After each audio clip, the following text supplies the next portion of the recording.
নমস্কার, আপনারা দেখছেন টিসিবি এডু গাইড। দেখুন, আজকে নতুন নোটিশ প্রকাশ হয়েছে এমসিসির সাইটে। সেই অনুযায়ী এমসিসির কিন্তু ডিলে, এমসিসির সেকেন্ড রাউন্ড একটু ডিলে হয়েছে এবং নতুন ডেট প্রকাশ করা হয়েছে। আর স্টেটকেও, বিভিন্ন স্টেটকে ইনস্ট্রাক্ট করা হয়েছে যেন তারা নিজের ডেট ডেফার করে। নতুন শিডিউল কি এসছে চলুন আমরা এই ভিডিওতে দেখে নিচ্ছি। প্রথমে দেখে নিই যে এমসিসির নিউ শিডিউলটা কি হলো। দেখুন, এমসিসি রেজিস্ট্রেশন স্টার্ট হচ্ছে 4 তারিখ থেকে। যারা প্রথম রাউন্ডে রেজিস্ট্রেশন করেননি তারা যদি রেজিস্ট্রেশন করতে চান তাহলে 4 থেকে 9 অবধি টাইম পাবেন। 9 তারিখ দুপুর 12টায় কিন্তু শেষ হয়ে যাচ্ছে। পেমেন্ট 9 তারিখ দুপুর 3টে অবধি করতে পারবেন, 9 সেপ্টেম্বর অবধি। ঠিক আছে, এটা গেল রেজিস্ট্রেশন। চয়েস ফিলিং হবে 5 সেপ্টেম্বর থেকে 9 সেপ্টেম্বর রাত 12টা অবধি। মাথায় রাখবেন, 5 থেকে 9 হচ্ছে অল ইন্ডিয়ার সেকেন্ড রাউন্ডের চয়েস ফিলিং।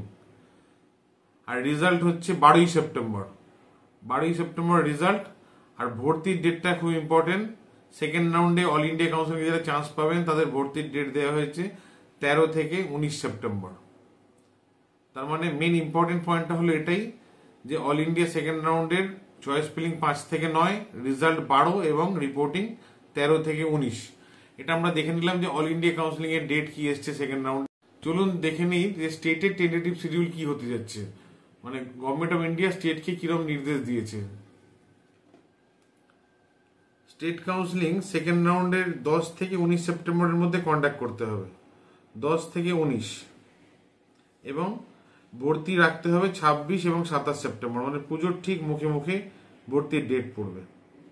অর্থাৎ মেন ইম্পর্টেন্ট হলো যাবতীয় প্রক্রিয়া স্টেট কাউন্সিলিং এর 10 থেকে 19 হবে এবং ভর্তি প্রক্রিয়া 26-27 হবে।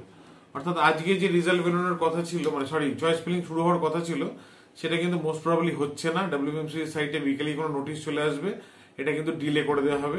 সেন্ট্রাল গভর্নমেন্টের নিয়ম অনুযায়ী এটা কিন্তু পিছিয়ে আপনার 10 থেকে 19 আর 26-27 গিয়ে দাঁড়াবে। নোটিশটা আসার অপেক্ষা।